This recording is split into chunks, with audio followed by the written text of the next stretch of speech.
Fascist সংগঠন ছাত্রলীগ সারা রাত নির্মম নির্যাতন করে হত্যা করে এবং আমাদের ভাই আবরার ফাহাদ শহীদ হন।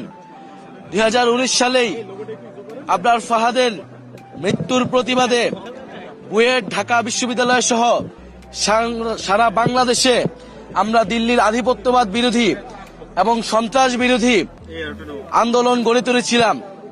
সেই আন্দোলন আমাদের যে ফ্যাসিবাদ বিরোধী লড়াই, সেই লড়াইয়ের অন্যতম মাইল ফলক ছিলেন। 2018 কোটা সংস্কার নিরাপদ সড়কের পরে 19 সালের এই যে আবরার হত্যা কিন্তু একটা বড় ঘটনা ছিল আমাদের জাতীয় রাজনীতিতে, এবং আবরার ফাহাদের মৃত্যু এবং এই মৃত্যুর প্রতিবাদে যে আন্দোলন, সেই আন্দোলন কিন্তু বাংলাদেশের রাজনীতির মোড় ঘুরিয়ে দিয়েছিল এবং ভারতীয় আধিপত্যবাদ বিরোধী যে লড়াইটা আবার নতুন করে শুরু হয়েছিল।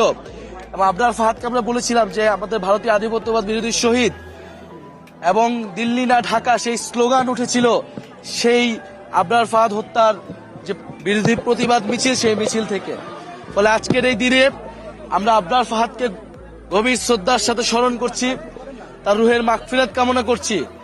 এবং আবরার ফাহাদের যেই পথ আমাদের দেখিয়ে গিয়েছে, বাংলাদেশপন্থী পথ, ভারতীয় আধিপত্যবাদ বিরোধী পথ, আগ্রাসন বিরোধী পথ, সেই পথে আমরা জাতীয় নাগরিক পার্টি রাজনীতি করছে। সেই পথ ধরেই জুলাই গণ অভ্যুত্থান সংগঠিত হয়েছিল।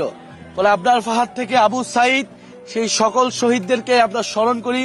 ফ্যাসিবাদ বিরোধী লড়াইয়ে আন্দোলনের সময় গত 16 বছরে যারা গুম, খুন এবং নির্যাতনের শিকার হয়েছে, আমরা সেই সকল শহীদ এবং সকল নির্যাতিত মানুষকে ধারণ করি।